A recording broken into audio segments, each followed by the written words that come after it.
She hugged a crying man in an alley. He was the groom left at the altar. A very beautiful, heartwarming, and passionate love story. Don't miss a single second. If you don't like the introduction, you can skip it and start reading the story. Hi, my very beautiful, great, loyal, and worth more than gold and diamond family. How are you, my precious ones? May your hearts be filled with love, joy, and unshakable peace. A powerful prayer for my beautiful family. Heavenly Father, I come before you with gratitude for my precious family. Bless them with strength, peace, and endless joy. Remove every burden, open doors of success, and let their hearts be filled with love. Protect them from all harm. Guide their steps and let miracles unfold in their lives. May they rise higher, walk in victory, and never lack anything. In Jesus' name, amen. My beautiful family, yesterday I received fewer likes, comments, and shares on my video. I specially request you, please like, comment, and share this video as much as you can. Are you satisfied with me? Let me know in the comments. And tell me, where are you watching from? Drop your city name in the comments. I'm taking attendance, so comment I am present. And don't forget our challenge, 20,000 subscribers, only 4 days left.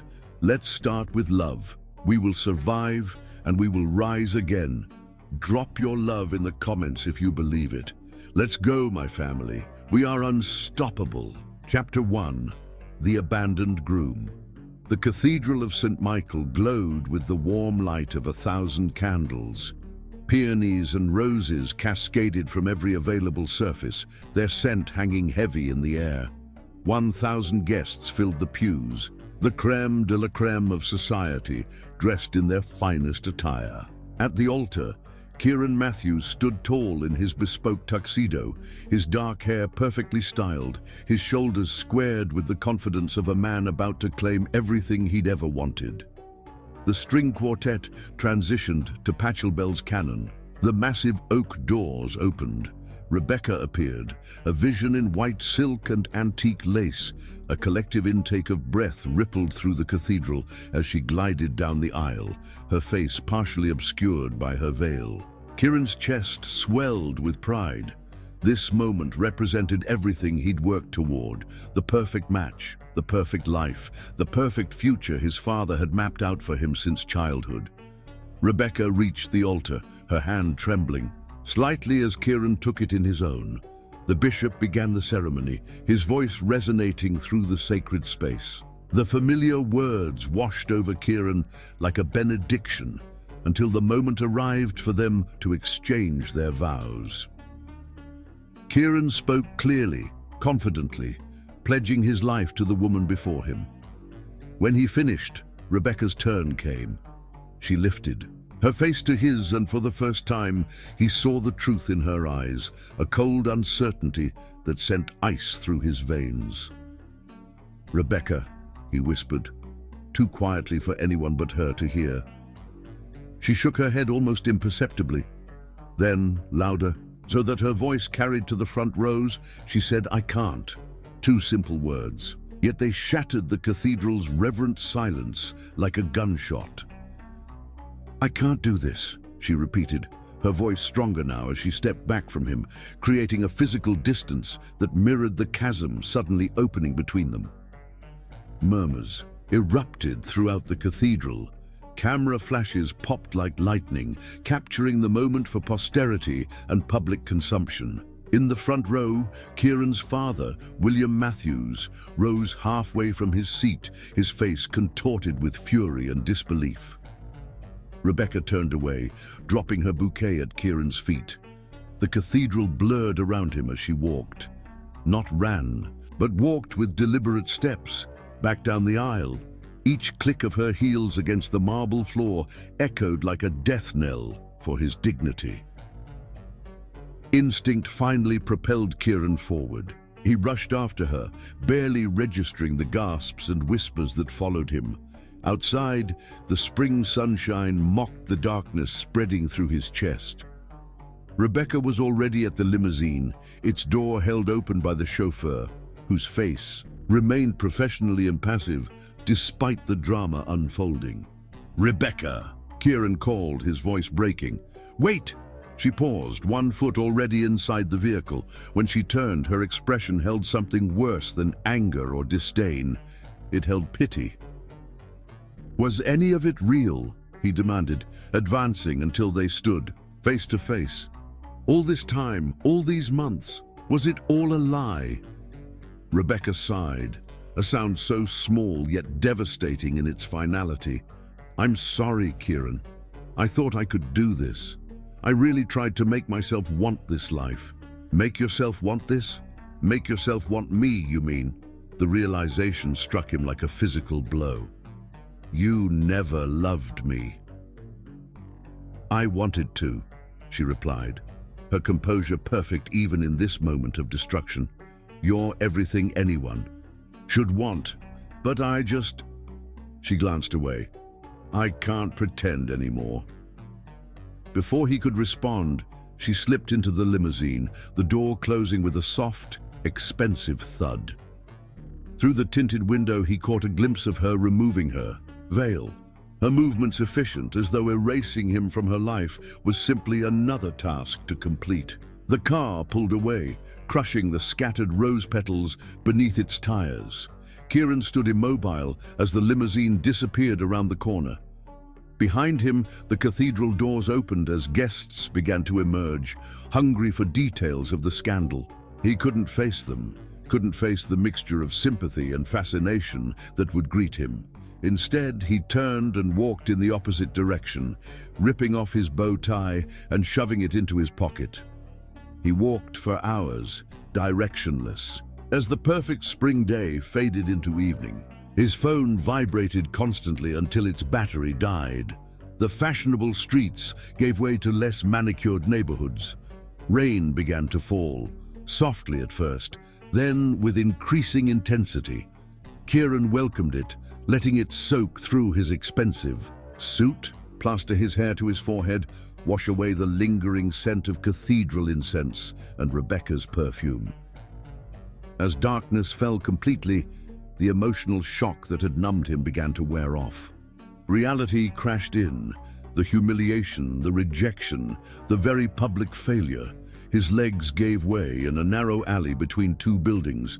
He slumped against a brick wall, sliding down until he sat on the wet pavement, knees drawn to his chest. For the first time since childhood, Kieran Matthews broke down completely, his body convulsing with sobs that tore from deep within his chest.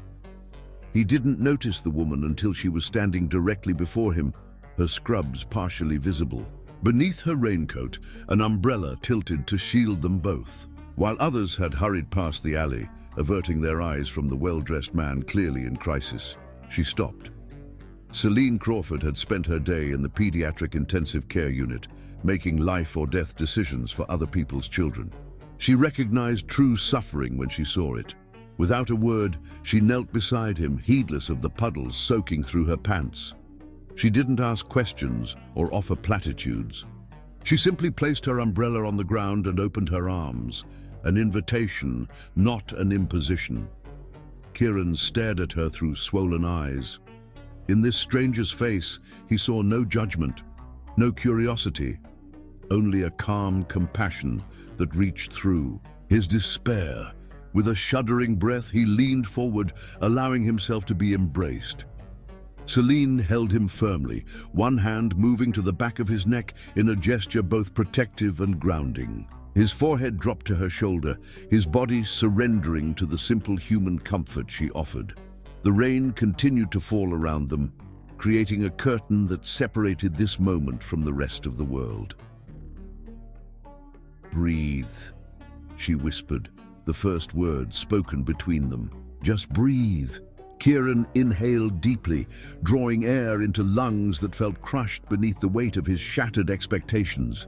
In the arms of this stranger, on this rain-soaked night that should have been his wedding night, he found the first, fragile moment of peace.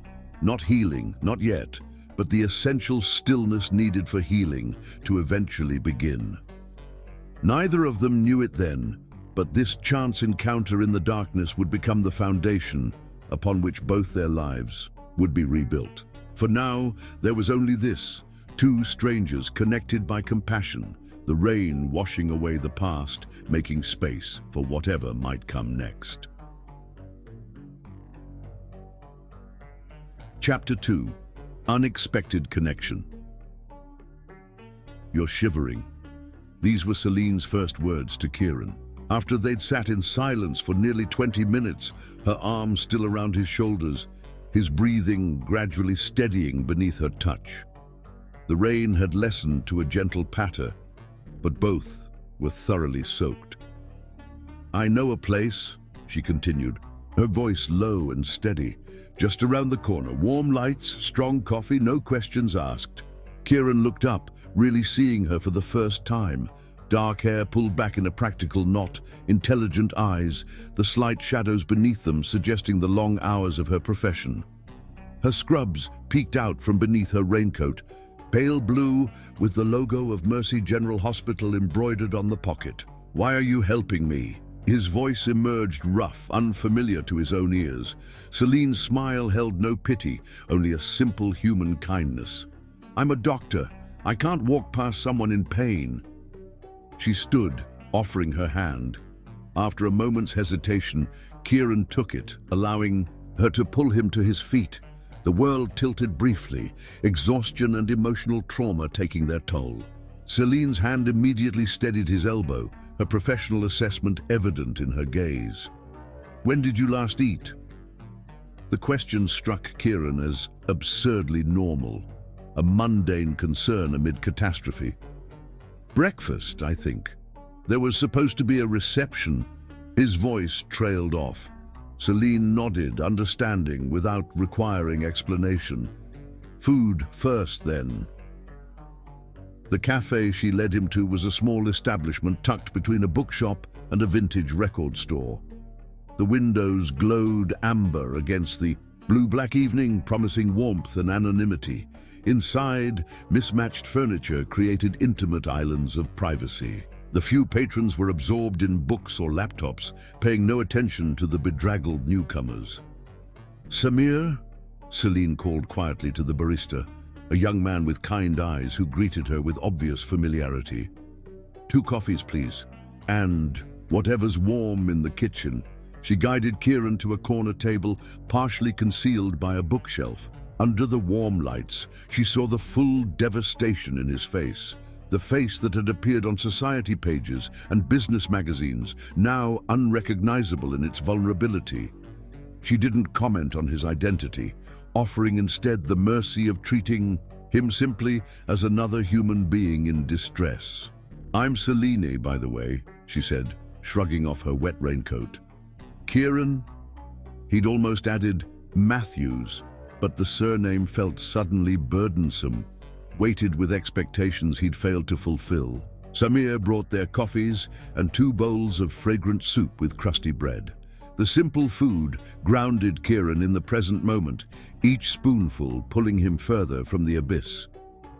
By the time they'd finished eating, his shivering had stopped, and the catastrophic events of the day had receded just enough to allow coherent thought. When Kieran reached for his wallet to pay, he discovered it missing, lost during his aimless wandering or perhaps left behind at the cathedral. The realization crystallized his humiliation. Dropped at the altar, wandering the streets like a vagrant, and now unable to pay for a simple meal. He felt his face burn with shame. Celine's response changed everything. She laughed, not unkindly, but with a lightness that momentarily lifted the heaviness surrounding them. "Well," she said, her eyes crinkling at the corners, "now you'll have to see me again, if only to settle your coffee debt." The unexpected humor broke through Kieran's shock, eliciting the ghost of a smile. "I always pay my debts." "I'm counting on it." She paid Samir, then scribbled her number on a napkin. "For when you're ready to make good on that." "I don't know how to thank you," Kieran said, pocketing the napkin carefully. "Don't thank me yet. The coffee was mediocre at best." Her gentle teasing normalized the abnormal, offering him a lifeline back to ordinary human interaction. Outside, the rain had stopped. Celine hailed a taxi, insisting on seeing him safely to his home despite his protests. As the cab pulled up to his penthouse building, she didn't comment on the obvious wealth it represented. "Will you be all right?" she asked, her professional concern evident. Kieran considered lying, then decided she deserved his honesty. "No, not tonight, but maybe tomorrow." She nodded, understanding the truth of recovery, not a destination, but a direction. Tomorrow, then, one day at a time. As the taxi pulled away, Kieran stood watching until its taillights disappeared. Only then did he enter his building, nodding mechanically to the doorman, who discreetly avoided mentioning his disheveled appearance, or the day's very public events. Inside his penthouse, evidence of his wedding preparations assaulted him, Rebecca's favorite flowers arranged in anticipation of bringing her home as his wife, champagne chilling, the suitcases packed for their Maldives honeymoon. He ignored it all, stripping off his ruined clothes and standing under the shower until the hot water ran cold. Sleep eluded him. At dawn, he found himself on his balcony, watching the city awaken beneath him. His phone, newly charged, exploded with notifications, concerned messages from friends, business associates demanding updates on deals that had hinged on his marriage alliance with Rebecca's family, voicemails from his father radiating fury and disappointment. Among them all, only one message caught his attention: an unknown number. "Breathing helps, one breath at a time." Celine. He hadn't given her his number. She must have programmed it into her phone while he was paying for the taxi. The simple message contained no platitudes, no demands for explanation, no thinly veiled curiosity. Just practical advice from someone who understood suffering. 3 days later, as video of his wedding disaster trended online, as tabloids speculated wildly about Rebecca's reasons for leaving him, as his father's calls became increasingly threatening, Kieran finally responded to Celine's text, "I owe you coffee, and about 1,000 breaths." Her reply came within minutes, "I accept payment in both currencies." He called her that evening, intending only to arrange a meeting to repay her kindness, perhaps buy her dinner as thanks. Instead, they talked for hours. In her voice, calm, occasionally humorous, utterly without agenda, Kieran found a respite from judgment, a space where his pain didn't define him completely. "Do you make a habit of rescuing strangers?" he asked toward the end of their conversation. "Only the ones who look like they might be worth saving," she replied, and though he couldn't see her, he could hear the smile in her voice, not flirtatious, but warmly human. For the first time, since Rebecca had walked away from him, Kieran felt a quiet spark of something that wasn't pain, not hope, not yet, but the possibility that hope might, someday, return. Chapter 3. Healing Rhythms. 2 weeks after the wedding that wasn't, Kieran and Celine met at Lakeside Park, far from the upscale neighborhoods where Kieran might be recognized. The early morning mist still clung to the water, creating a private world where they walked side by side, their breath visible in the cool spring air. "I didn't Google you," Celine said, after they'd greeted each other with the slight awkwardness of people who have shared intimacy before formality, though your face was hard to avoid on every news site and tabloid. "Thank you for that." Kieran's voice held genuine gratitude. Since their phone conversation, he'd endured an onslaught of false sympathy and invasive questions. Celine's straightforward approach felt like oxygen after suffocation. "I should warn you," she continued, "I'm coming off a 36-hour shift. If I start speaking in medical abbreviations or fall asleep mid-sentence, just push me into the lake." The mental image startled a laugh from Kieran. a rusty sound he barely recognized as his own. "I'd have to jump in after you. Saving your life seems like the least I could do to repay the favor." They settled into a comfortable rhythm, circling the lake as the city awakened around them. Gradually, Kieran found himself speaking of things he'd told no one else. The humiliation that cut deeper than the heartbreak. The business deals complicated by his personal disaster, the suffocating weight of his father's disappointment. "The wedding was his idea, you know," Kieran admitted as they paused to watch a family of ducks navigate the water. "Not the marriage exactly, but the spectacle of it. A Matthews wedding must reflect our position," he said. "I never wanted 1,000 guests witnessing my private vows. And now 1,000 guests have witnessed something much more private," Celine observed quietly. "My complete failure as a man. Yes, that's considerably more intimate than I'd planned to get with distant cousins and business associates." The bitterness in his voice surprised him. Celine considered him for a moment. Her head tilted slightly. "Is that what you think happened? That you failed as a man because someone else couldn't commit to you?" The question pierced through Kieran's self-pity with surgical precision. "What would you call it?" "I'd call it someone else's choice. One you couldn't control." She turned back toward the lake, giving him space to process her words. "Every day in the trauma ward, I see people whose lives changed in an instant. Car accidents, violence, sudden illness. The ones who survive aren't those who avoid pain, but those who learn to carry it differently." The simplicity of her perspective shifted something in Kieran's understanding of his situation. Not removing his pain, but reframing it, not as his failure, but as an event he'd endured. He studied her profile, wondering what experiences had shaped her wisdom. "Do you always dispense life philosophy with your medical care?" he asked, resuming their walk. "Only on Sundays," she replied with a small smile. "The rest of the week, I just stitch people up and send them on their way." Their meetings became a ritual. Sunday mornings in the park, Wednesday evenings at an obscure bookstore cafe where the owner knew Selena and reserved their corner table without comment. In these spaces, Kieran rediscovered parts of himself buried beneath his public persona and his relationship with Rebecca.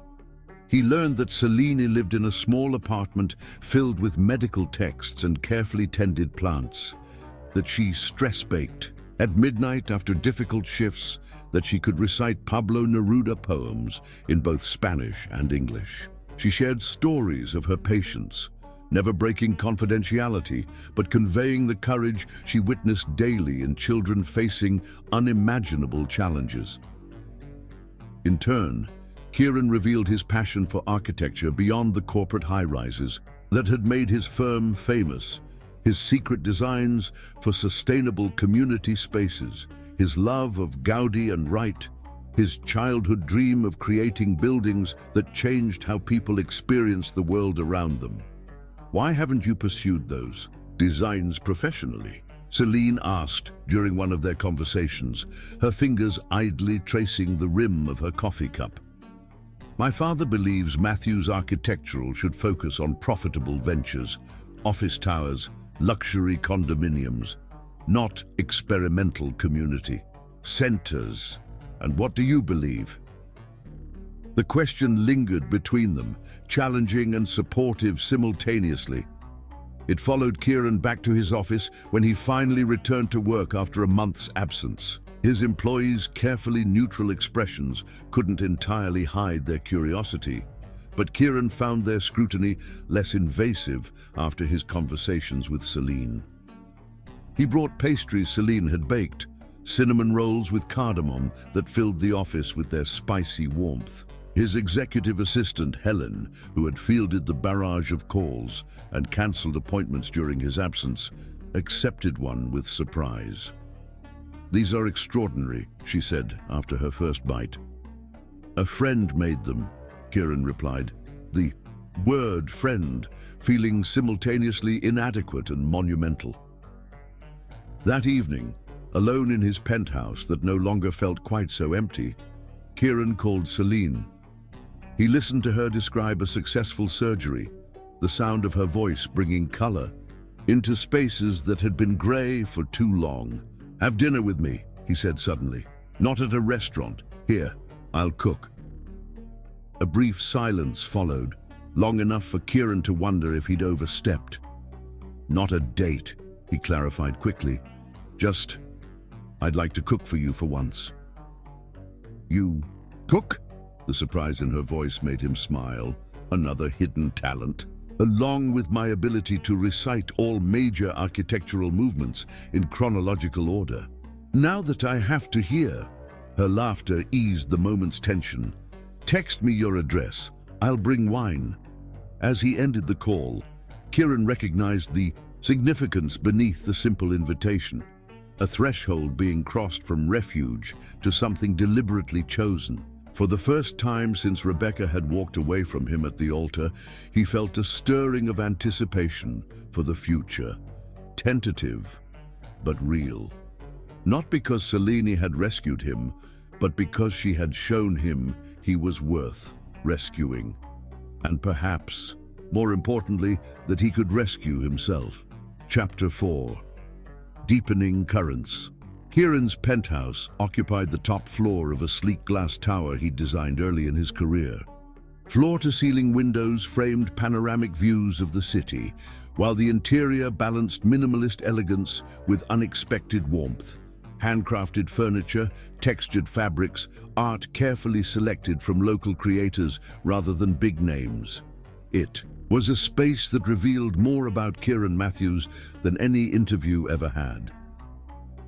Celine arrived precisely at 7, a bottle of wine in one hand and a small potted herb in the other. Standing in his doorway, she appeared different from their casual meetings. Her dark hair loose around her shoulders, a simple blue dress replacing her usual practical attire. The transformation wasn't dramatic, just a subtle shift that reminded Kieran she existed outside their carefully constructed neutral spaces. "For your kitchen," she said, handing him the plant. "Thai basil. Nearly impossible to kill, which makes it perfect for someone who spends as many hours at work as you probably do." The thoughtfulness of the gesture caught Kieran off guard. "How did you know I have houseplants?" "You mentioned caring for them helps you think. Besides, your balcony garden is featured in Architectural Digest." Her smile turned slightly sheepish. "Okay, so maybe I Googled you a little? Taking advantage of my digital footprint while maintaining your mystique?" Kieran led her into the open-concept kitchen where preparations for their meal were already underway. "That's hardly fair, Dr. Crawford. If it helps, there's embarrassingly little about me online. One publication from a medical journal and a 5-year-old photo from a hospital fundraiser." Celine moved naturally into the kitchen space, examining the ingredients arranged on the marble countertop. "Impressive. I half expected you to be heating up something pre-made while pretending to have cooked it." Wounded, Kieran placed a hand over his heart in mock offense while uncorking the wine. "My mother believed every man should know how to prepare at least 5 excellent meals. She taught me before she died." The casual mention of his mother shifted the atmosphere subtly. It was the first time Kieran had referenced her absence, a piece of personal history not included in his public profile. Celine accepted the glass of wine he offered, her eyes acknowledging the significance without pressing for details. "What's on the menu?" she asked instead. "Risotto with wild mushrooms, seared scallops, and asparagus." Kieran moved confidently around the kitchen, his designer suit replaced by dark jeans and a simple button-down with rolled sleeves. "I hope you're not vegetarian or allergic to seafood. I probably should have asked." "No allergies, and I eat practically anything after hospital shifts," Some days, lunch is whatever I can grab from the vending machine between surgeries. They fell into an easy rhythm as Kieran cooked and Celine assisted, their conversation flowing naturally between subjects. The initial awkwardness of being in his personal space dissolved as the apartment filled with the aromas of garlic, wine, and simmering stock. "You rarely entertain here, do you?" Celine observed, noting the pristine condition of rarely used serving pieces. "What gave it away?" "Everything's too perfect. Lived-in spaces have imperfections, a scratch on the counter, a slightly worn spot on the sofa." Kieran nodded, acknowledging her perception. "I prefer to keep my private space separate from my public life. Business entertaining happens at restaurants, family obligations at my father's estate." "And former fiancés?" The question slipped out before Celine could reconsider its propriety. Kieran's hands stilled momentarily over the risotto he was stirring. Rebecca preferred her own apartment downtown. She found this place too architectural. Her word, not mine. "That's like saying a book is too literary," Celine replied, drawing a smile from Kieran. She meant it lacked the traditional elements she'd grown up with. Crystal chandeliers, antique furniture, family portraits lining the hallways. He resumed stirring, his rhythm unbroken. "I designed this space to reflect light and shadow throughout the day." Rebecca never stayed long enough to notice how the sunset transforms the living room, or how moonlight creates patterns across the bedroom floor. The observation contained no bitterness, only the clarity of retrospective understanding. Celine recognized it as the kind of insight that comes only after emotional distance has been achieved. "You're the first person I've wanted to bring into this part of my world," Kieran admitted, not looking up from his cooking. The confession hung between them, significant in its simplicity. Over dinner at the glass table positioned to capture the cityscape below, their conversation shifted from safe topics to deeper waters. The excellent food and wine created an atmosphere of intimacy that encouraged disclosure. "My mother died when I was 12, Celine said, responding to Kieran's earlier revelation about his own mother. "Pancreatic cancer. My father raised me, himself, an English professor who suddenly had to learn how to deal with everything from my first period to college applications. He did well, clearly.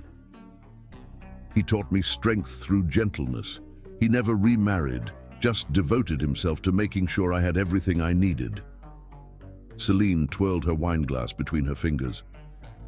"His favorite saying was, 'Beauty is how we survive.' He meant finding moments of grace, even in pain." "Is that why you became a doctor? To find grace in pain?" "Partly. And partly because I couldn't save my mother, so I decided to save everyone else I could." She offered the admission without self-pity. "What about you? Why architecture?" "My father is a third-generation real estate developer with a clear vision of the Matthews legacy. Architecture was the compromise. I could create, but within parameters. He considered practical." Kieran's expression revealed the complexity of his relationship with his father. Being his only son comes with expectations. The wedding was just one of them. And now? Now he's furious that my personal crisis, as he calls it, has jeopardized several pending contracts with Rebecca's family connections. Kieran's smile held no humor. "The Matthews name must remain synonymous with success, regardless of personal cost." After dinner, they moved to the balcony where a small garden of native plants created a private sanctuary high above the city. The night air carried the scent of jasmine from potted vines trained along the railings. Below them, the city pulsed with light and movement, while above, stars emerged in the darkening sky. "It's another world up here," Celine observed, leaning against the railing. suspended between earth and sky. That was the intention, Kieran. Moved to stand beside her, close enough that their arms nearly touched. A transition space where elements meet. The moment for a first kiss presented itself naturally. The privacy, the beauty surrounding them, the connection deepening between them. Instead, Celine turned toward him and took his hand, intertwining their fingers deliberately. "We're both still healing," she said softly. "I don't want to be your bandage, Kieran." The honesty between them created an intimacy more profound than physical connection. He lifted their joined hands, studying the contrast between his broader fingers and her surgeon's hands with their capability and precision. "What do you want to be?" he asked, his voice low. "Right now, just this. Someone who sees you." Her answer contained no artifice, no agenda beyond the present moment. When she left an hour later, Kieran walked her to the elevator. The evening had shifted something between them, moving them from the safety of neutral ground to a more vulnerable territory where real connection and real risk existed. At the last moment, Celine turned back to him, her expression serious. "Thank you for dinner, and for trusting me with your space." Kieran took her hand, turning it palm up. His lips pressed against the center of her palm, not a gesture of passion, but something more deliberate and meaningful. His lips lingered there, warm against her skin, sending a current of awareness through them both that left Celine breathless long after she'd returned to her apartment. "Thank you for seeing me," he said simply. The elevator doors closed between them, but the connection remained, a living thing now, with possibilities neither had anticipated when they'd first met in a rain-soaked alley 6 weeks before. Chapter 5. Storm Clouds. The photograph appeared in the society section of the Sunday paper exactly 2 months after Kieran's aborted wedding. The image itself was innocuous, Kieran holding the door of an upscale Italian restaurant as Celine exited, their expressions animated in conversation. What made it noteworthy was the headline, "Matthew's heir finds comfort with mystery woman." Kieran discovered it when his executive assistant, Helen, placed the newspaper on his desk alongside his morning coffee, her expression carefully neutral. "Page 6, was all she said before withdrawing to her desk outside his office. The article speculated cruelly about Kieran's rapid rebound and questioned Celine's motives, describing her as an unknown doctor from Mercy General who appears to have captured the recently jilted billionaire's attention. Some anonymous source claimed to have information that Celine had strategically positioned herself to meet Kieran after his wedding disaster, a complete fabrication that nonetheless read plausibly to those who thrived on scandal. Anger, hot and immediate, surged through Kieran. He'd been careful, limiting their meetings to places away from curious eyes. Somehow, they'd been tracked regardless. He reached for his phone to warn Celine before she encountered the article, but a text from her arrived first. "My patience. Parents are asking if I'm dating that poor man from the news. We need to talk." The hospital administration had expressed concern about Celine's public profile potentially affecting the institution's reputation. Though no direct threat to her position was made, the implication was clear.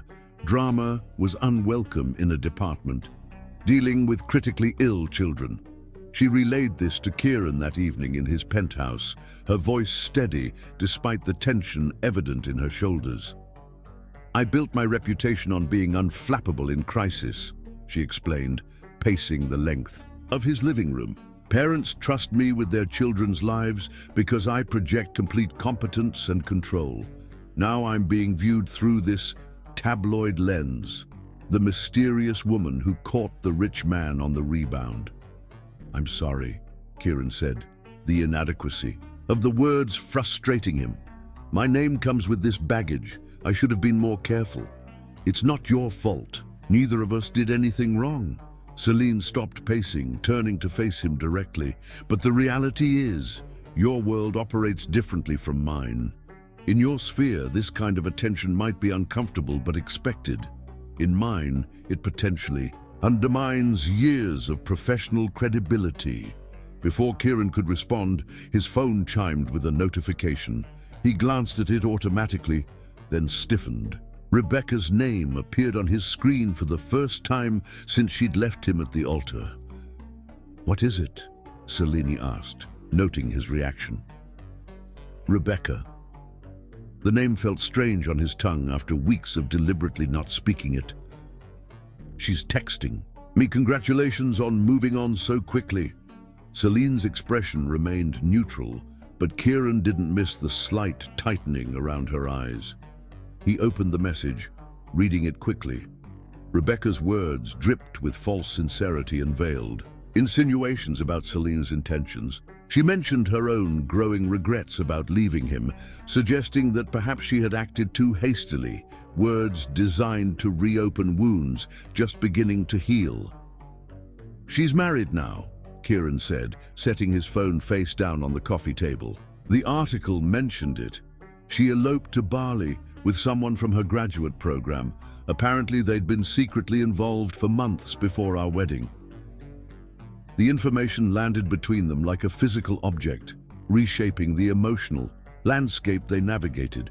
Celine sat on the edge of the sofa, her professional composure momentarily slipping to reveal genuine concern. "How do you feel about that?" she asked, the question direct without being invasive. Kieran considered his response carefully, wanting to give her his honest assessment rather than the answer that might ease the moment. "Less than I would have expected 2 months ago. It confirms what I already suspected, that her feelings for me had died long before she left me at the altar."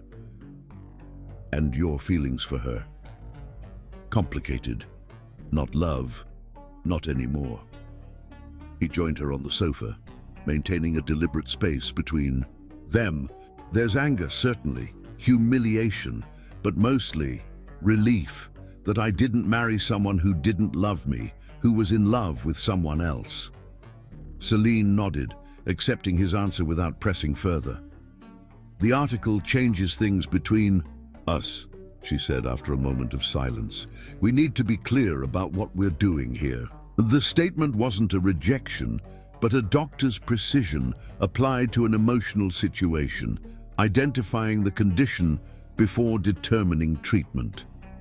Kieran respected her directness, even as he felt anxiety rising at the potential loss of their connection. "What are we doing here, Celine?" He turned the question back to her. "You've been careful to keep this friendship platonic. Is that still what you want?" "I don't know."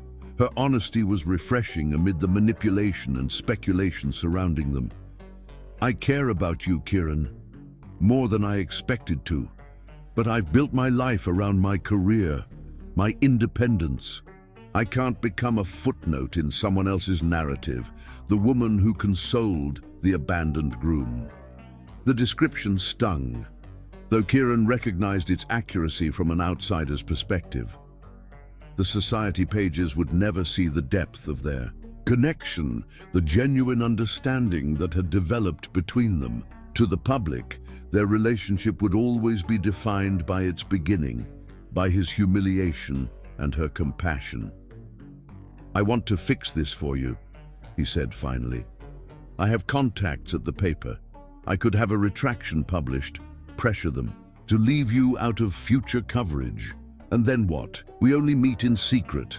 I become your hidden companion while you navigate your public life?" Celine shook her head. "That's not a solution, Kieran.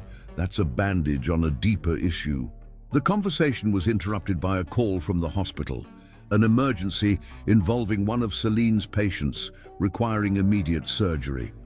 The medical crisis pulled her back into her professional world, providing a temporary reprieve from the personal one they were navigating. "I need to go," she said, already reaching for her bag. "We'll continue this later." Let me know how your patient does. Kieran walked her to the door, concern for her immediate situation, overshadowing their unresolved discussion. I will. She paused at the threshold, turning back to meet his eyes. Directly. Don't contact the newspaper. Promise me. I handle my own problems. The request revealed something essential about Celine, her fierce independence, her need to maintain control over her own narrative. Kieran recognized it as both her strength and her potential limitation. I promise. 2 days later, a courier delivered an expensive leather medical bag to Celine's department at the hospital. The card attached bore Kieran's distinctive handwriting. Tools for healing deserve proper housing, no strings attached. The gift, thoughtful, professional, aligned with her identity as a doctor, was meant as a gesture of support and understanding. Instead, it became the catalyst for their first real argument when Celine called him that evening, her voice tightly controlled. "You sent a $5,000 medical bag to my workplace," she stated without preamble. Yes, Kieran had been reviewing contracts in his home office, not immediately grasping the issue. "It's practical, high quality. I thought you'd appreciate it." "What I'd appreciate is not having my colleagues speculate about my relationship with the patient's wealthy relative," Celine replied, tension evident in every word. The gossip was just beginning to die down, and now this arrives with a courier and a handwritten note, reigniting everyone's curiosity. Understanding dawned belatedly. "I didn't think—" "That's the problem, isn't it?" Celine interrupted. "You didn't think about how it would appear in my world. In your reality, expensive gifts are normal. In mine, they raise questions about my integrity, my motivations." The criticism landed with particular force because it echoed Kieran's own insecurities about their different backgrounds. "I was trying to support you, not complicate your life." "I can't be part of your redemption story," Celine said, her voice softening slightly but remaining firm. "I need to know if what's between us is real, or if I'm just the opposite of what hurt you. The compassionate doctor instead of the cold socialite, the self-sufficient professional instead of the family-approved match." The question cut to the heart of Kieran's confusion about his own feelings. Was he drawn to Celine for herself, or for what she represented? A different path, a rejection of his previous life. He genuinely didn't know. "I need some space," Celine continued when he didn't immediately respond, "to figure out if this is something worth pursuing despite the complications." "How much space?" Kieran asked, trying to keep the desperation from his voice. "I don't know that either." Her honesty, even in this painful moment, remained her greatest strength. "I just know I can't be what you need right now, while also being what my patients need, what I need for myself." After they disconnected, Kieran stood at his balcony overlooking the city, the night sky obscured by gathering storm clouds that matched his internal landscape. 3 floors below, he spotted a photographer with a telephoto lens trained on his building. Another reminder that privacy was a luxury his position rarely afforded. Inside, his phone chimed with a message from his father. "Dinner tomorrow, non-negotiable. We must discuss damage control regarding your recent PR situation."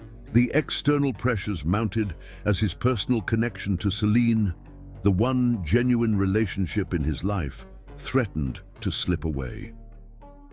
For the first time since she'd found him in that alley, Kieran felt truly alone with his pain, unsure how to bridge the gap between their worlds without compromising either. Chapter 6. Separate Reflections. For 3 weeks, they didn't speak. No texts, no calls, no accidental meetings in neutral territory. The silence stretched between them with physical presence, a void Kieran filled with work and Celine with her medical responsibilities, yet neither could entirely escape the awareness of the other's absence. Kieran threw himself into the international design competition for a new children's hospital wing at Mercy General, Celine's hospital. The project had been announced months earlier, before their paths had crossed, but now it carried personal significance beyond professional ambition. Working through nights, fueled by coffee and the need to channel his emotions into something constructive, he created spaces that reflected everything he'd learned from Selena about healing environments.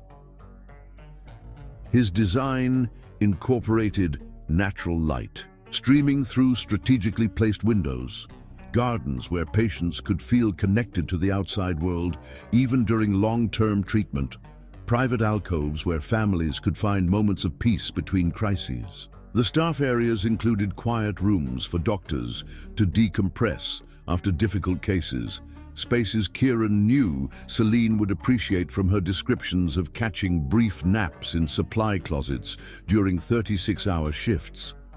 "This is different from your usual work," Helen observed when he shared the preliminary designs with his executive team. "More human." The comment might have offended him once, suggesting his previous designs lacked humanity. Now he recognized the truth in it. Buildings should serve people, not the other way around. The philosophy felt right in a way his father's emphasis on prestigious addresses and imposing facades never had. In the solitude of his drafting room, Kieran realized how profoundly Celine's perspective had influenced him. Her approach to life had seeped into his creative process, teaching him to see architecture as holding space for human experience, as he'd once described it to her. His dinner with William Matthews had been predictably tense, his father oscillating between anger over the continued public relations, nightmare and calculation about how to leverage Kieran's relationship with a respected pediatric surgeon for positive press. When Kieran refused to discuss Celine, explaining they were taking time apart, his father's disappointment had been palpable. "You can't even maintain the rebound relationship," William had asked, swirling expensive scotch in his crystal tumbler. "Perhaps Rebecca was right to have doubts about your stability." The barb, designed to wound, had instead crystallized something for Kieran. His father would never see him clearly, would always view his life through the lens of social advantage and family position. For the first time, Kieran didn't feel diminished by the criticism. He simply recognized it as a reflection of his father's limitations, not his own. Across the city, Celine immersed herself in a difficult case involving conjoined twins. The 4-month-old girls shared a portion of their heart wall, requiring a complex series of surgeries to separate them while ensuring both could survive independently. The parents, exhausted, terrified, clinging to hope with desperate determination, reminded Celine why she'd chosen such a demanding specialty. "We're constructing a new architectural reality for their bodies," she explained to the surgical team during planning sessions, creating separate spaces that preserve essential function while allowing independent growth. The metaphor came from Kieran, though she didn't reference him directly. His descriptions of architecture as fundamentally about creating protective, functional spaces for human life had resonated with her understanding of surgery. Both disciplines required technical precision in service of human needs. The twins' case consumed her professional attention, but in quiet moments, Celine found herself missing Kieran with an intensity that surprised her. Not just his company, but his particular way of seeing the world, finding beauty in structural elements others overlooked, appreciating negative space as essential rather than empty. During one particularly grueling planning session when conflicting opinions threatened to derail the surgical approach, she heard his voice in her memory: "Trust your foundation." The advice steadied her, allowing her to refocus the team on core principles rather than getting lost in secondary concerns. The twins survived the first phase of their separation, a testament to medical science and the human drive to overcome seemingly impossible challenges. As she left the hospital after 48 continuous hours of work, Celine found herself reaching for her phone, wanting to share the success with Kieran. She stopped herself, uncertain whether breaking their silence would help or hinder the clarity they both sought. Instead, she drove home through pre-dawn streets, the city quiet except for delivery trucks and early commuters. In her apartment, surrounded by the practical simplicity she preferred, Celine realized her space felt different somehow, not physically altered but emotionally recalibrated. After knowing Kieran, after seeing how his environment reflected his inner world, she noticed the deliberate absence of personal history in her own home. No family photos, minimal mementos, walls painted therapeutic neutrals rather than colors that might evoke emotional responses. Had she created a hospital room for herself rather than a true home? The question lingered as she finally slept, exhaustion claiming her before she could fully examine its implications. On the night Kieran completed his hospital design submission, a thunderstorm knocked out power across the city. In the darkness of his penthouse, surrounded by flickering candles illuminating the intricate model he'd constructed, he realized the design was complete. Not because he'd addressed every technical detail, but because it felt right, balanced, truly integrative of function and human experience. Lightning flashed, momentarily flooding the room with brilliant light. In that instant of illumination, Kieran understood something essential. His work had always been good, but now it contained something of his authentic self, informed by genuine human connection rather than theoretical principles. Whether or not he won the competition, this design represented a personal breakthrough. Without allowing himself to overthink, he reached for his phone and called Celine. She answered on the third ring, her voice cautious but not unwelcoming. "Kieran, I just needed to hear your voice," he admitted, the darkness and storm creating an intimacy that transcended their physical separation. The line between them filled with unspoken words, the accumulated thoughts of 3 weeks apart. Pressing against the silence, finally, Celine exhaled audibly. "I miss you in ways I didn't expect to miss anyone again," she said, the simple truth cutting through pretense and self-protection. Outside, thunder rumbled, vibrating through Kieran's body. "The hospital competition. I've submitted my design. It's different from anything I've done before. Better, I think." "Because of what happened with Rebecca?" Celine asked, the question testing whether his creative evolution stemmed from trauma or growth. "Because of you," Kieran replied honestly, "because you taught me to see spaces through the eyes of those who need healing." The admission hung between them, neither an accusation nor a burden, simply an acknowledgement of impact. Their connection had changed them both in ways neither had anticipated when she'd knelt beside him in that rain-soaked alley. "I'd like to see it sometime," Celine said after a moment, her tone warming slightly. "Your design. I'd like that, too."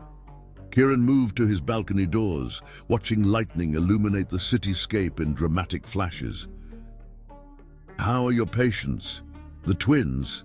The professional question opened a pathway back to connection, allowing Celine to share her work without immediately navigating the personal complications between them.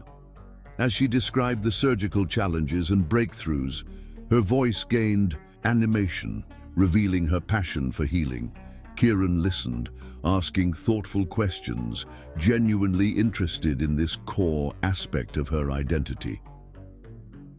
When the power returned hours later, they were still talking, their conversation having moved gradually from professional subjects to more personal reflections. They made no definitive plans, set no expectations, simply re-established the connection that had been temporarily suspended. "We should talk in person," Kieran said as they prepared to end the call. "When you're ready." "I think I am," Celine replied, surprising herself with the certainty she felt. Not for answers or commitments, just to see where we are now. "No expensive gifts," Kieran promised, drawing a soft laugh from Celine. "And no expectations beyond honest conversation," she added. After they disconnected, Kieran remained at his balcony, watching the storm move eastward, leaving cleared air in its wake. Stars appeared in patches between dissipating clouds, their ancient light reaching him across impossible distances. Something about their persistence felt significant, like his connection with Celine, not extinguished by time or space, merely waiting for conditions to allow their light to reach each other again. Chapter 7. Deepening Intimacy. The news arrived on a brilliant spring morning. Kieran's design had won the international competition for Mercy General's new pediatric wing. The announcement, made at a gala fundraiser for the hospital foundation, created a buzz that rippled through both the architectural community and medical circles. For Kieran, however, one reaction mattered more than all others. Celine attended the gala as a department representative, her professional role requiring her presence regardless of personal complications.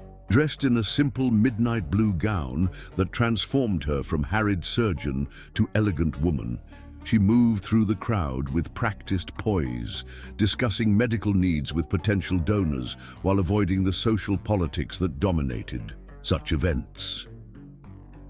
When Kieran's name was announced as the competition winner, her eyes found him automatically across the crowded ballroom. He stood on the stage, impeccable in his tuxedo, accepting the honor with a grace that belied the personal turbulence of recent months.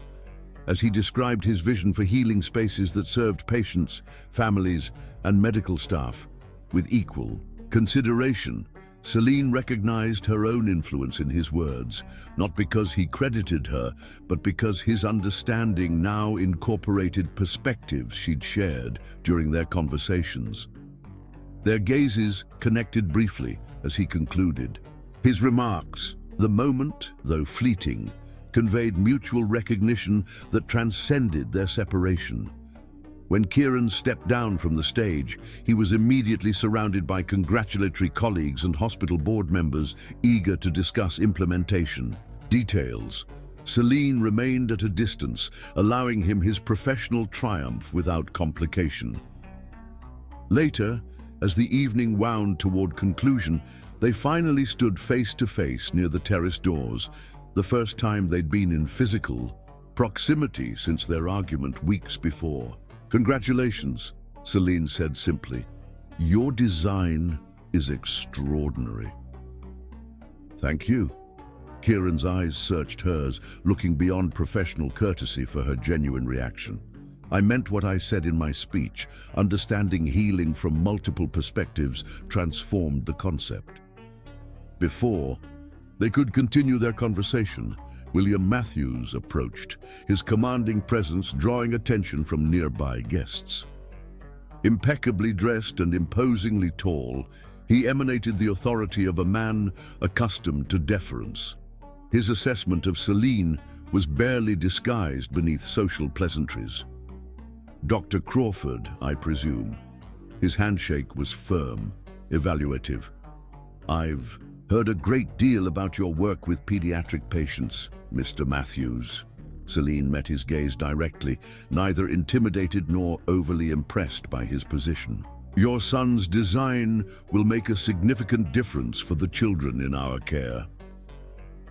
Yes, Kieran has always had talent, when properly directed. The comment, ostensibly complimentary, carried an undercurrent of control that didn't escape either listener. Kieran's posture stiffened almost imperceptibly. "She's why this design works," he told his father, his voice level but resolute. "She taught me to see spaces through the eyes of those who need healing." The public acknowledgement of her influence, something Kieran had carefully avoided in His official remarks to prevent fueling gossip revealed his priorities more clearly than any private declaration could have. William's expression flickered with surprise before resuming its practiced neutrality. "Then the hospital is fortunate to have both your contributions," he replied diplomatically, though his evaluating gaze suggested the conversation wasn't concluded. In his mind, "If you'll excuse me, the board chairman is signaling for my attention." When William departed, the tension he'd brought with him dissipated gradually. Celine regarded Kieran with newfound appreciation for the subtle battle he'd just engaged in on her behalf, and more significantly, on behalf of his own autonomy. "Would you like to see the model?" Kieran asked, offering a professional reason to continue their interaction away from curious eyes. The full-scale version is displayed in the adjacent gallery. The exhibit space had been transformed to showcase Kieran's winning design, with architectural models, digital renderings, and material samples arranged for donors to appreciate the vision they were funding. As other guests began departing, Kieran and Celine found themselves relatively alone among the displays. "You incorporated gardens on every floor," Celine observed, studying the detailed model that revealed interior spaces invisible from exterior perspectives. "Bringing nature directly into healing environments reduces recovery time and improves outcomes," Kieran explained, standing close enough that she could detect his familiar scent, sandalwood, and something uniquely him. "The staff areas include proper sleeping quarters, not just on-call rooms with uncomfortable couches." Celine smiled, recognizing how much attention he'd paid to her off-handed complaints about hospital infrastructure. "You remembered everything I mentioned. Not just what you said, what you needed." His voice lowered, the conversation shifting from professional to personal territory. "I've missed you, Celine." The simple statement, unadorned with justifications or pressure, resonated with her own experience during their separation. Before she could respond, Kieran's phone chimed with messages from his team regarding post-announcement media opportunities. Reality intruded, reminding them both of the public context surrounding their private connection. "I should go," Celine said, practical considerations reasserting themselves. "Early surgery tomorrow." "May I call you?" Kieran asked, maintaining the respectful distance they'd established. "Yes." Her answer came without hesitation. "I'd like that." The weeks that followed established a new pattern in their relationship. As Kieran began consulting regularly with the hospital on implementing his design, their professional collaboration provided structure for rebuilding their personal connection. They met in conference rooms to discuss technical requirements, shared coffee in the hospital cafeteria between Celine's surgeries, gradually re-establishing trust without explicitly addressing the unresolved questions between them. When Celine's father visited the city for his 6-month cardiac checkup, Kieran joined them for dinner at Celine's invitation. James Crawford, a slender man with his daughter's perceptive eyes and gentle demeanor, observed their interaction with understated interest. "So you're the architect," he said, when Celine stepped away to take an urgent call from the hospital. "Celine mentioned you're designing the new children's wing." "I am."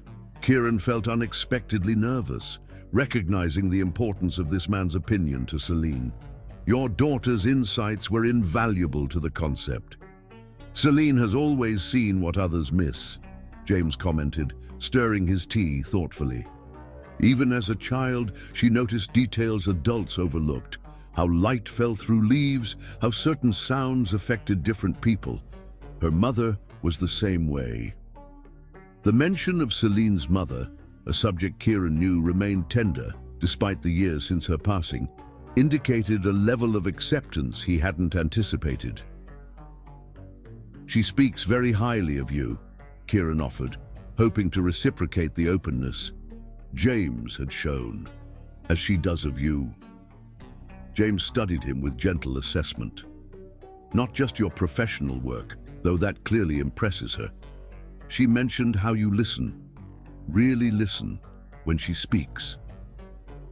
Before Kieran could respond, Celine returned, apologizing for the interruption. The conversation shifted to lighter topics, but something had changed in the dynamic between the three of them, an unspoken acknowledgement that connections were forming beyond casual friendship. Later that evening, after seeing James settled in his hotel, Kieran and Celine walked through the mild spring night, their pace unhurried, shoulders occasionally brushing. When they reached Celine's apartment building, the moment for parting arrived with palpable tension. "Would you like to come up?" Celine asked, the invitation deliberately ambiguous, allowing Kieran to interpret it as either extending their conversation or something more significant. Her apartment, though familiar to Kieran through her descriptions, revealed new dimensions of Celine in person. Medical journals stacked beside poetry collections, a piano in the corner with sheet music open to Debussy, plants thriving on every available surface. The space reflected her essence, practical, intellectual, nurturing, with unexpected artistic elements that many people would never see. "I play when I can't sleep," she explained, noticing his attention on the piano. "Not well, but it helps. Clear my mind after difficult days." "Would you play something?" Kieran asked, genuinely curious about this previously unmentioned aspect of her. Celine hesitated, then sat at the instrument, her fingers finding the keys with practiced familiarity. The piece she played was melancholy, but not despairing, complex without being showy, revealing vulnerability she rarely displayed in other contexts. Kieran watched her face as she played, struck by how completely she inhabited the music, temporarily, setting aside the controlled competence that defined her professional persona. When the final notes faded, silence expanded between them, filled with unspoken recognition. Kieran moved to sit beside her on the piano bench, close enough to share warmth without touching. Celine turned toward him, her expression open in a way he'd never seen before. "I've been thinking about what you said that night on the phone," she began, "about how I've influenced your work. It goes both ways, you know. Your perspective on creating spaces. It's changed how I approach surgery, how I think about the environments we heal in." "I'm glad," Kieran replied, understanding the admission represented significant trust from someone so self-contained. "That's what connection should do, help us see differently." Celine's hand moved to his face, her touch tentative yet deliberate as she traced the line of his jaw. "I've been afraid," she confessed. "Not of you, but of this, of wanting someone, enough that losing them would matter." The honesty of her words resonated with Kieran's own unacknowledged fears. Rebecca's rejection had wounded him, certainly, but its power had come partly from his awareness that he'd invested in the relationship primarily because it met expectations rather than from genuine attachment. With Celine, the risk felt immeasurably greater because his feelings were authentic, unmediated by social advantage or family approval. "I can't promise we won't hurt each other," he said, covering her hand with his own. "But I can promise to see you, all of you, not just the parts that fit some preconceived idea." The certainty in his voice created a bridge between them, connecting present vulnerability to future possibility. Celine leaned forward, eliminating the remaining distance between them. Their first kiss was gentle, exploratory, a question being asked and tentatively answered. The second deepened, carrying the weight of weeks apart and the relief of reconnection. That night, their relationship crossed into physical intimacy for the first time. In the half-light of her bedroom, they discovered each other with reverent hands and whispered confessions. Their lovemaking carried the weight of their individual journeys and shared understanding, tender at first, then building to a passion that overwhelmed them both. The barriers between them dissolved completely, each touch healing something long broken within them. Afterward, as Selina slept in his arms, Kieran traced the curve of her shoulder with wondering fingers, studying her face in the moonlight. He marveled at how this woman who found him at his lowest point now witnessed his triumph without trying to claim credit for his recovery. How completely she had remade his understanding of love without demanding anything in return. The morning brought no regrets, only the quiet acknowledgement that they'd crossed a threshold together. Over coffee in Celine's kitchen, sunlight streaming through the eastern windows, they began the delicate process of defining what existed between them, not with labels or declarations, but with honest assessment of practical realities. "My schedule is unpredictable," Celine reminded him. "Surgeries run long, emergencies happen. Patients need me at inconvenient hours. And my work often requires travel. Social obligations I can't always avoid," Kieran added, refusing to pretend their different worlds wouldn't present challenges. Yet, beneath these pragmatic considerations lay a deeper understanding that what they'd found in each other was worth the effort of navigation, worth creating space within their established lives for something neither had been seeking when they'd first met. In the weeks that followed, they created a rhythm that honored both their demanding careers and growing connection. Kieran began consulting with Celine's hospital on the new wing's implementation, their professional collaboration deepening their personal bond. When Celine completed a particularly challenging surgery, Kieran was the first person she called. When Kieran won a prestigious industry award, Celine attended the ceremony as his acknowledged partner, facing the society photographers with quiet confidence. "He sees you," James Crawford told his daughter during a phone conversation after. "Returning home, not just the doctor, not just the woman, all of you." The observation coming from the person who knew her best confirmed what Celine had already recognized. With Kieran, she didn't need to compartmentalize herself, to present only the aspects deemed appropriate for specific contexts. For the first time since her mother's death had taught her the painful vulnerability of attachment, Celine found herself willingly opening doors she'd kept firmly closed, discovering that sharing herself completely didn't diminish her independence, but rather enriched it with new dimensions of experience. Chapter 8. Crucible. The call came at 3:17 a.m. on a Tuesday in early summer. Celine, accustomed to middle-of-night hospital emergencies, answered immediately, fully alert despite having fallen asleep just 2 hours earlier after a complex surgery. But this wasn't the hospital. It was her Aunt Catherine, voice tight with controlled panic, explaining that James Crawford had collapsed while teaching his evening literature seminar.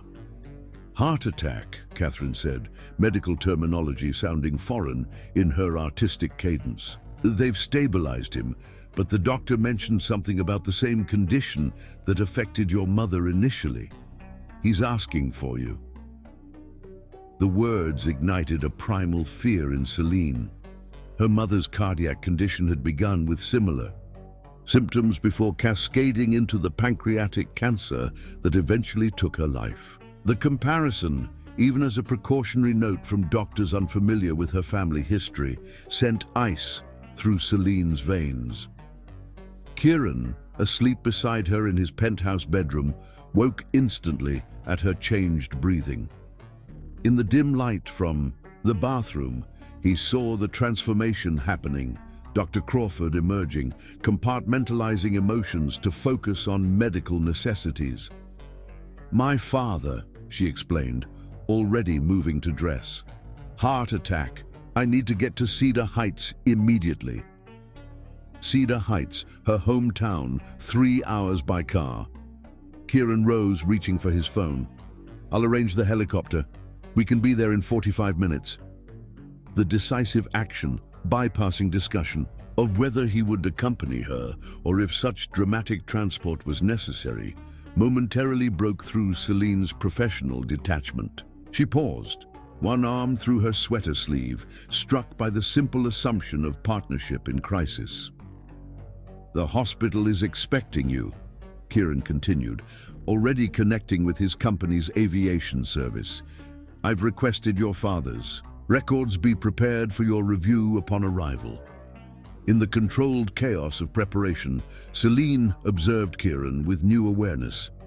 The man who moved efficiently around the bedroom, arranging transportation and packing essentials, was neither the broken figure from the alley nor the polished architect from society functions. This was Kieran in crisis, focused, resourceful, using privilege as a tool rather than a badge. The helicopter flight through pre-dawn darkness occurred in relative silence, Celine reviewing her father's initial medical reports on her tablet, Kieran making necessary arrangements to clear their professional obligations for the coming days. When they landed at Cedar Heights Memorial Hospital, Dr. Eliza Yang, the cardiac specialist, met them on the helipad. "Unusual arrival method, Dr. Crawford," she noted dryly, leading them through service corridors to avoid disrupting regular hospital operations. "Unusual circumstances," Celine replied, her tone professional despite her personal connection to the patient. "Thank you for sending the preliminary EKG and blood work. Has the echo been completed?" The medical conversation continued as they approached James's room, Celine's questions precise and technical. Kieran maintained a respectful distance, understanding her need to approach her father's condition first as a doctor before allowing herself to react as a daughter. James lay connected to monitoring equipment, his normally vibrant presence diminished by hospital surroundings, but his eyes still alert. When Celine entered, his expression lightened immediately. "All this fuss for an old man's indigestion," he said, attempting humor despite obvious discomfort. "Acute myocardial infarction isn't indigestion, Dad." Celine moved to his bedside, her professional mask slipping as she took his hand. "And you're not old. Old enough to know arrhythmia when I feel it." James's gaze shifted to Kieran, who had remained near the doorway. "You brought company, Mr. Crawford." Kieran stepped forward, his demeanor respectful without being obsequious. "I'm sorry we're meeting again under these circumstances." James studied him with the perceptiveness that had made him a beloved literature professor for 4 decades. No one flies across the state at dawn for a casual acquaintance. "Thank you for bringing my daughter safely." The acknowledgement of Kieran's presence, of his place in Celine's life, of his role in this family crisis, carried significance beyond the simple words. Celine felt something shift between the three of them, a recognition of connections forming that transcended conventional definitions. The next 72 hours unfolded in the compressed time of medical crisis: tests, consultations, treatment decisions. Celine divided herself between professional consultation with the cardiac team and emotional support for her father. Kieran established himself as a steady presence, managing practical details that allowed Celine to focus on medical concerns, arranging comfortable accommodations near the hospital, ensuring meals appeared when needed, creating a temporary office in a hospital conference room where he could continue essential work remotely. When preliminary test results suggested James would require bypass surgery, followed by extensive rehabilitation, the immediate crisis evolved into longer-term planning. Sitting in the hospital cafeteria during a rare quiet moment, Celine faced the realities of her father's recovery needs. "He can't stay alone in that house during rehabilitation," she said, medical training and daughterly concern merging in her assessment. "The stairs alone would be impossible initially. There's no bathroom on the main floor. There are good residential rehabilitation facilities," Kieran offered cautiously, aware of the intensely personal nature of these decisions.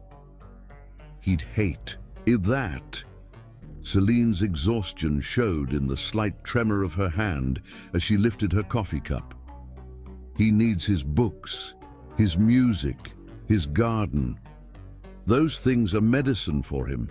Kieran considered her words carefully, recognizing the echo of her earlier statements about healing environments.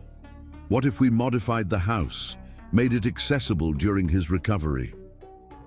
The suggestion hung between them, its implications extending beyond practical solutions to deeper questions about their relationship and respective roles. Celine studied Kieran's face, looking for signs of overstepping or presumption, finding instead genuine desire to contribute meaningfully.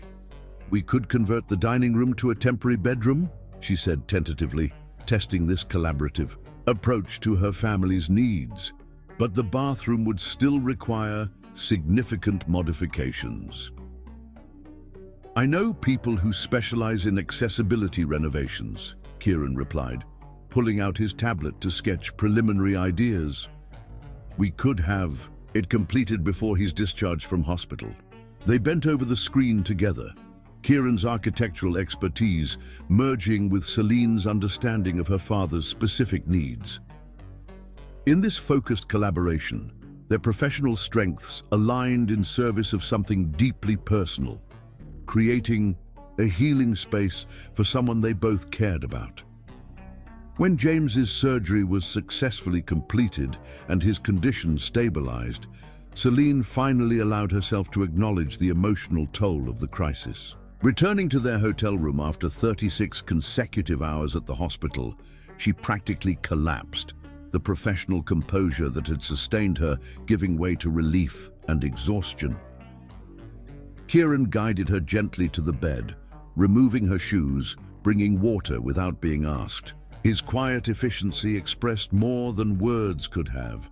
His understanding of what she needed, his willingness to provide it without expectation of recognition.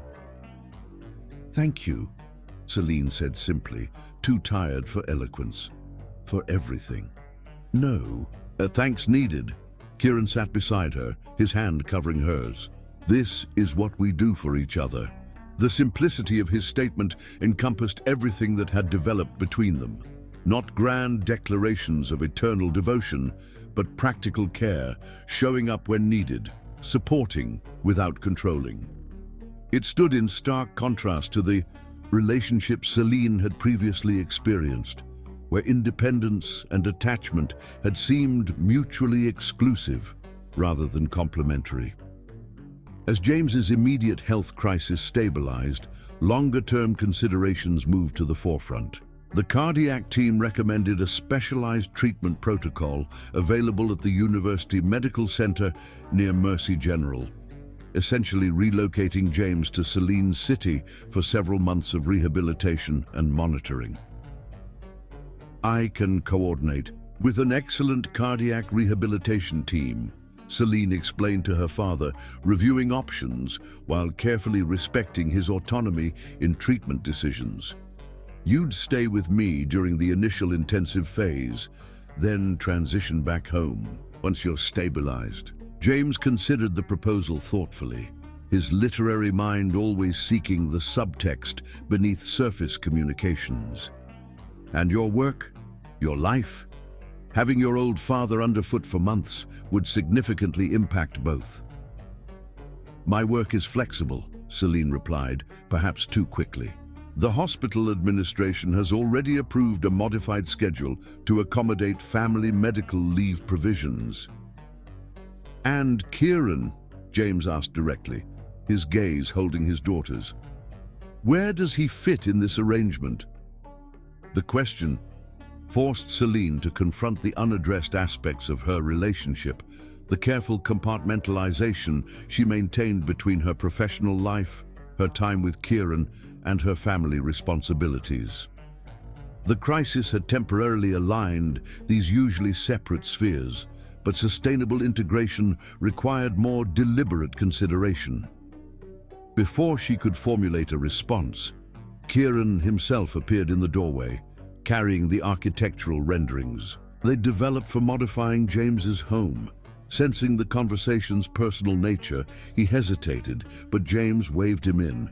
"Perfect timing," James said. "We were just discussing future living arrangements. I understand my daughter plans to transform herself into my personal physician and caretaker for the foreseeable future."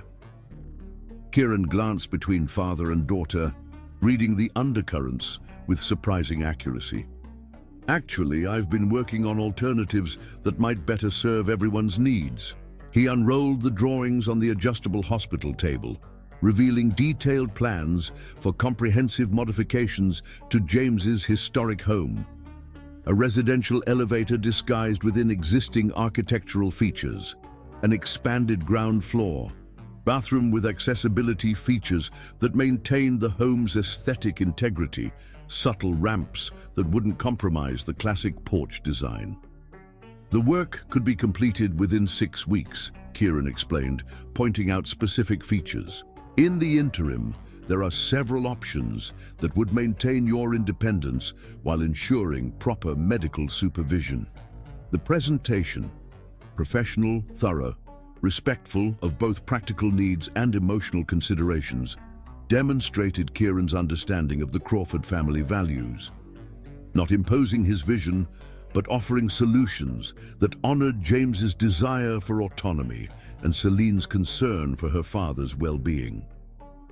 James studied the plans with genuine interest, his academic mind appreciating both the technical solutions and the thoughtfulness behind them. "Impressive work, but I imagine implementing this would require your direct involvement." "Yes," Kieran acknowledged. "I'd want to personally oversee the project to ensure it meets your specific needs, which would mean temporarily relocating your work to Cedar Heights," James observed. "A significant professional sacrifice for someone you've met exactly twice." The comment, though delivered without obvious judgment, named the elephant in the room.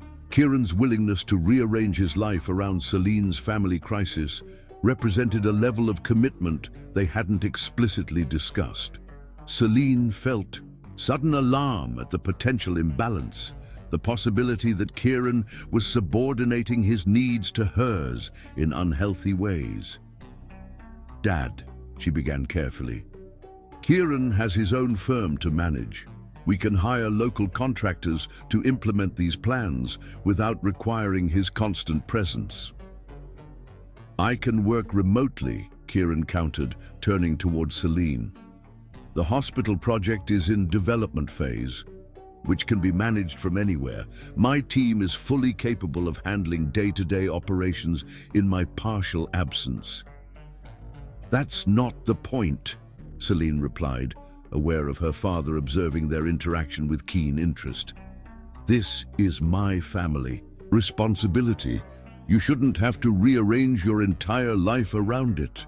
"I thought we were building something together," Kieran said quietly, the simple statement revealing the gap between their respective understandings of their relationship.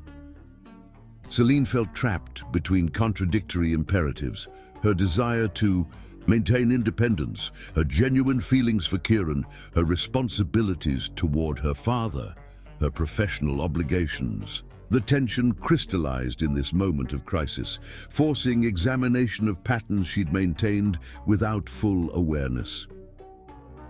"We can't build on a foundation where one of us is always sacrificing," she said finally, the words emerging from a place of fear rather than reflection.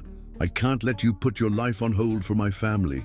James, recognizing the conversation had moved beyond the immediate topic of home modifications, diplomatically requested privacy for his afternoon rest. When Celine and Kieran stepped into the hospital corridor, the unresolved tension accompanied them. "I should check in with the cardiac team," Celine said, "professional responsibilities, providing refuge from emotional complexity. We can continue this discussion later." "When?" Kieran asked, not aggressively but with genuine concern, "because it feels like we're making decisions about our future without actually discussing them directly." The observation held uncomfortable truth. Celine had been making unilateral determinations about managing her father's care, about the boundaries of Kieran's involvement, about the intersection of their professional and personal lives, all without explicitly addressing the underlying relationship questions. "I need time," she said finally, "to focus on Dad's immediate needs without complicating everything with relationship definitions and expectations." The request for space landed between them with the weight of potential separation. Kieran studied her face, searching for the real message beneath the stated one. "Is this about your father's health, or about your fear of letting me too close during a vulnerable time?" The question, insightful, challenging without being accusatory, revealed how well he'd come to understand her core patterns. Celine felt suddenly exposed, her carefully maintained compartments becoming transparent under his perceptive gaze. "Maybe both," she admitted, the honesty costing her considerable effort. "I don't know how to manage all these pieces simultaneously. I need to focus on being his daughter and his doctor right now, without also navigating what it means to be whatever we are to each other." Kieran nodded slowly, accepting her truth without dismissing it. "I'll return to the city tomorrow," he said finally.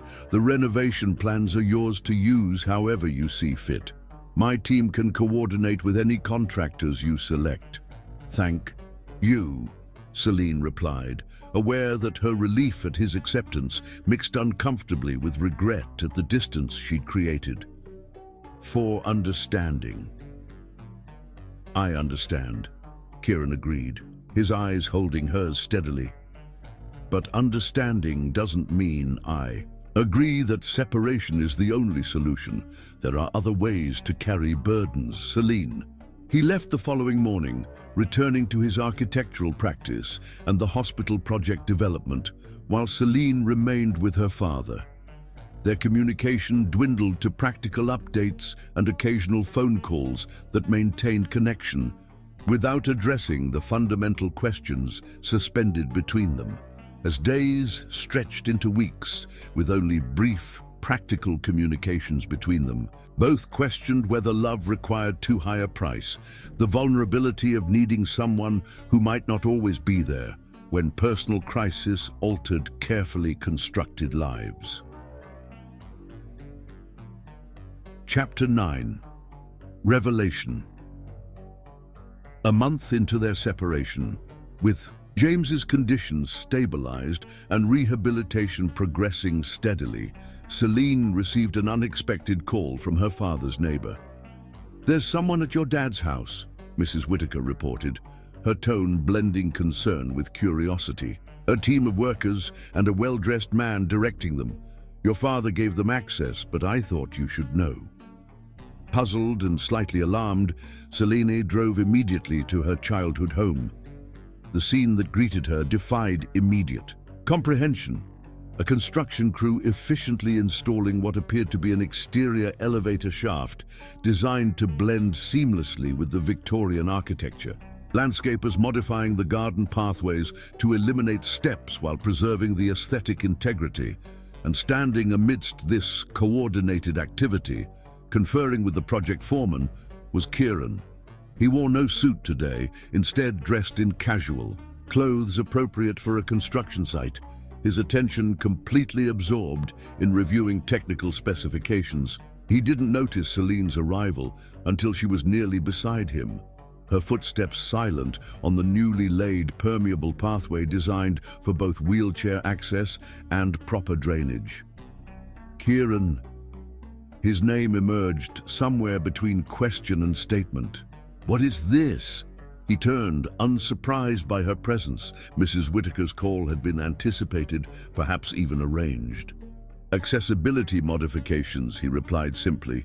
"Your father approved the final plans last week." "Last week?" Celine repeated, processing the implications. "You've been in communication with my father without telling me?" "He contacted me," Kieran clarified, leading her away from the workers to a quiet corner of the garden where they could speak privately. said he'd been reviewing the plans and wanted to discuss implementation details. The revelation that her father and Kieran had established independent communication shifted Celine's understanding of the situation. She'd been operating under the assumption that her absence had created corresponding distance between Kieran and her family responsibilities. Instead, it appeared connections had continued developing without her mediation. "Why didn't you tell me you were coming here?" she asked, her tone more confused than accusatory. "Would it have made a difference?" Kieran's question contained no bitterness, only genuine inquiry. "You asked for space to focus on your father. I've respected that. This project doesn't require your involvement or approval. It's between James and me, professional to client." The sad distinction he drew between their personal relationship and this practical collaboration challenged Celine's tendency to view situations as all-or-nothing propositions. Before she could formulate a response, the front door opened and James appeared using a walker, but moving with more confidence than she'd seen since his surgery. "Celine," he called, genuinely pleased by her unexpected visit. "Come see what Kieran's team has accomplished inside. The bathroom is completely transformed, but they preserved all the original tile work I was concerned about losing." James's enthusiasm was unmistakable, his academic mind clearly engaged by the technical challenges and creative solutions the renovation presented. As he guided Selene through the modifications, pointing out how each addressed specific needs while respecting the home's historic character, she observed something she hadn't fully appreciated before: her father's deep desire to maintain independence, his fear of becoming a burden to her, his need to remain in the space that contained decades of memories with her mother. The renovation Kieran had designed honored these emotional requirements as carefully as the physical ones. The residential elevator was disguised within existing architectural features, maintaining the home's aesthetic while providing essential accessibility. The expanded bathroom incorporated medical necessities without resembling a hospital room. Throughout the house, subtle modifications created safety without suggesting disability or dependence. When they reached James's study, Celine found it transformed into a temporary bedroom that would allow him to remain surrounded by his books during the initial recovery phase. A specially designed desk accommodated both his academic work and the medical monitoring equipment he would temporarily require. "Kieran understood immediately what I couldn't articulate," James explained, settling carefully into his favorite chair. "That I needed this house to remain a home, not become a sick room. That maintaining my identity as a scholar matters as much to my recovery as proper cardiac care." The observation illuminated something essential about Kieran's approach: not imposing solutions based on technical requirements alone, but seeking to understand the human experience within the spaces he created. It was the same insight he'd applied to the children's hospital design, the quality that had initially drawn Celine to his perspectives beyond their personal connection. "He presented these plans to me, not to you," James continued, his perceptiveness cutting through unstated questions. Offering his professional expertise directly, one caregiver to another. No presumption of speaking for you or determining your responsibilities. The clarification shifted Celine's understanding of Kieran's actions, not overstepping boundaries or attempting to manage her family obligations, but offering specific skills where they could be useful while respecting her autonomy. The distinction represented a more sophisticated understanding of support than she'd previously experienced in relationships. "May I speak with you alone?" she asked her father after they'd completed the tour. James nodded, intuiting the conversation's importance. When they were private in his study, Celine voiced the question that had been forming since discovering Kieran's presence.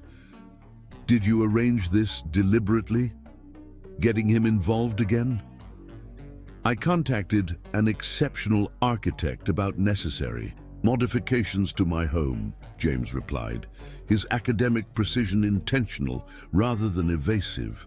The fact that he happens to care deeply about my daughter was relevant primarily in that it ensured his thorough understanding of my specific needs. Dad. Celine's tone conveyed she wouldn't accept semantic deflection. James sighed, abandoning pretense. Yes, I reached out to Kieran specifically, not to manipulate your relationship, but because I genuinely needed his expertise. The fact that it might prompt you both to reconsider your separation was a secondary consideration. You had no right, Celine began, but James interrupted with uncharacteristic firmness. I had every right to seek the best solution for my circumstances, he countered. Kieran offered these plans without pressure or expectation. He's implemented them with complete professionalism. Any relationship implications are for you two to determine. The balanced assessment reflected her father's lifelong approach, respecting her independence while providing perspective she might not have considered. Celine found her initial indignation giving way to more nuanced reflection.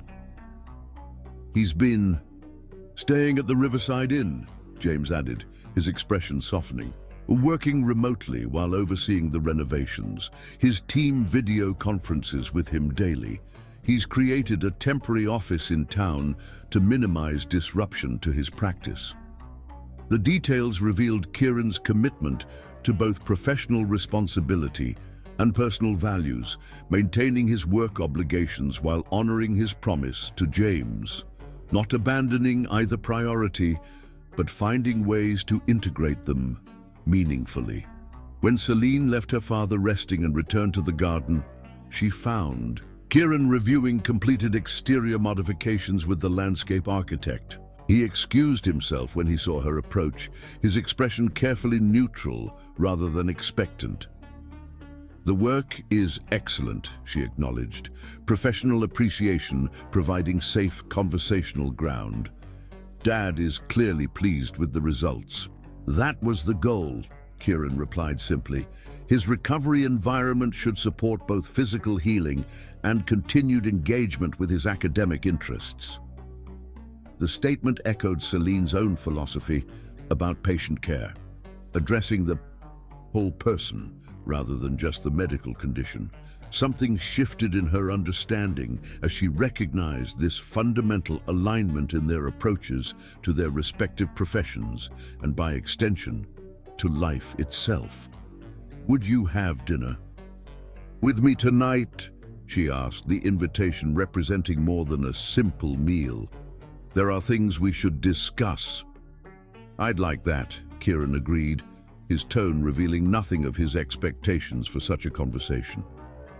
That evening, they met at a small restaurant in Cedar Heights' historic district, a neutral location that minimized both painful memories and external pressures. Over a simple meal, they began the difficult process of honest communication about the fundamental fears that had driven their separation.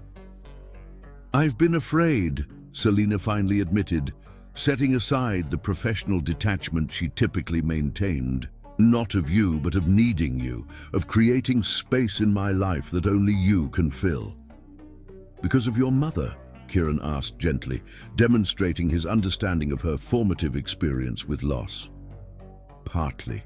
Celine traced the rim of her water glass, organizing thoughts she'd never fully articulated. I watched my mother die while my father held her hand every day for months. His love couldn't save her.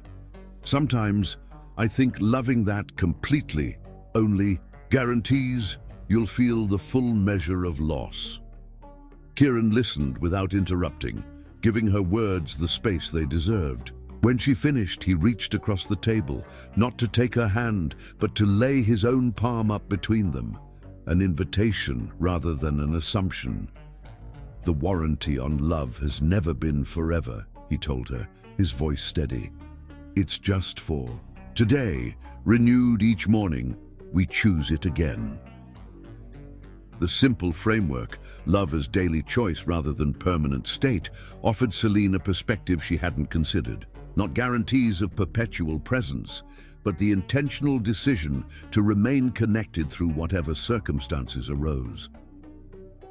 When I saw what you'd done for my father, she continued, placing her hand in his offered one, I realized something important. You weren't trying to take over or solve my problems. You were offering your specific gifts in service of someone important to both of us. That's partnership, Kieran replied, his fingers gently closing around hers. Not merging into one unit, but bringing our individual strengths to shared concerns. They talked for hours, the restaurant emptying around them as they navigated this new understanding of their relationship.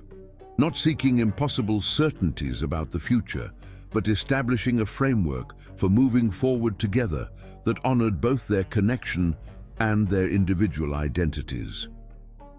When they finally left, walking through the quiet streets of Cedar Heights, Celine brought Kieran to the small community garden where she'd spent hours as a teenager following her mother's death.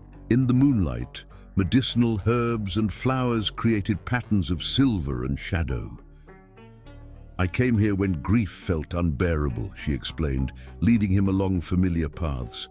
Something about watching things grow, knowing plants heal and provide medicine. It helped me believe recovery was possible. The sharing of this private sanctuary represented a new level of trust, not just facts about her past, but the emotional landscapes that had shaped her. Kieran received the gift with appropriate gravity, understanding its significance in their evolving relationship. Thank you for showing me this, he said simply, his arms slipping naturally around her waist as they stood among the healing plants. That night, they stayed at the Riverside Inn together, re-establishing physical intimacy with a depth enhanced by their emotional reconnection. Their lovemaking carried the tenderness of reunion and the passion of rediscovery, each touch affirming both the individual and the connection between them. In the morning, practical considerations reasserted themselves. Kieran's architectural practice required his attention. Celine's position at Mercy General awaited her return. James's rehabilitation would continue for months. Yet these logistical challenges no longer appeared as insurmountable obstacles, but rather as circumstances to be navigated together, each bringing their particular strengths to shared priorities. I don't have perfect answers, Celine acknowledged, as they discussed immediate plans over breakfast. I can't promise I won't sometimes need independence, won't occasionally retreat into professional detachment when emotions feel overwhelming. I don't need perfect, Kieran replied, his hand covering hers on the table. I just need real. The rest we figure out day by day. The framework, authenticity over perfection, process over fixed outcomes, offered something neither had fully experienced in previous relationships. Not the illusory safety of permanent guarantees, but the deeper security of knowing they would face inevitable changes and challenges together, bringing their whole selves to each new circumstance. As Celine prepared to return to her father's house, where James awaited her assessment of the renovation's practical functionality from a medical perspective, she paused at the door of Kieran's room. Come with me, she said simply. Dad would appreciate your presence for this evaluation. The invitation represented more than professional collaboration. It acknowledged Kieran's legitimate place in the family system they were creating, neither excluding him as an outsider nor depending on him as a savior. This balanced integration, honoring both connection and autonomy, marked the beginning of their deliberate partnership, not despite their individual strengths, but because of them. Chapter 10. Present tense. Today marks 1 year since Celine found Kieran in that rain-soaked alley. They stand together on the rooftop garden of the newly completed Children's Hospital wing, his design influenced by her insight, now a reality of glass and steel and growing things. Patients and families already fill the spaces below them, finding comfort in rooms designed to hold both suffering and hope. Celine's father has recovered enough to return to his own life, though his house now bears the thoughtful modifications Kieran designed. The reconciliation between Kieran and his father occurred unexpectedly at the hospital's opening ceremony, when the elder Matthews witnessed firsthand how his son's architectural vision had transformed hundreds of lives. As for Rebecca, her apologetic letter arrived last month. Kieran read it once, then let Celine burn it in their fireplace, the final ghost of his past reduced to harmless ash. The sunset bathes the garden in golden light as Kieran leads Celine to a secluded section, a small grove of cherry trees surrounding a bench inscribed with words from her mother's favorite poem. It's his gift to her, acknowledging both her loss and her capacity to transform that loss into compassion for others. He takes both her hands in his, drawing her close until their foreheads touch. "A year ago you found me broken," he whispers, his breath warm against her lips. "Not to fix me, but to remind me I was still whole beneath the breaking." His hand slides to the small of her back, pressing her body against his. Celine's fingers trace the line of his jaw, her eyes never leaving his. "And you showed me that loving someone doesn't mean losing myself," she responds, her voice thick with emotion. "It means finding parts of myself I never knew existed." The kiss that follows contains everything unspoken between them: hunger, gratitude, passion that has only deepened with each challenge overcome. His hands tangle in her hair as hers clutch. The fabric of his shirt, their bodies remembering every intimate night they've shared. When they finally part, breathless, Kieran reaches into his pocket and presses something into her palm. It's a key, attached to a silver pendant shaped like the constellation under which they first met. "Not for tomorrow," he says, seeing the question in her eyes. "For tonight, for every night you choose to stay." Tears glimmer in Celine's eyes as she closes her fingers around the key, then pulls him back to her. "I choose now," she whispers against his mouth. "I choose you." As twilight descends, their silhouettes merge into one shadow among the cherry blossoms. The hospital thrums with life below them, each heartbeat, each breath, a testament to healing, made possible. In this moment, their pasts no longer define them. There is only this present embrace, this current of desire flowing between them, this love that exists not in spite of their wounds, but because they trusted each other enough to reveal them. No promises of forever, no grand declarations about the future. Just the fierce certainty that right now, in each other's arms, they are exactly where they belong.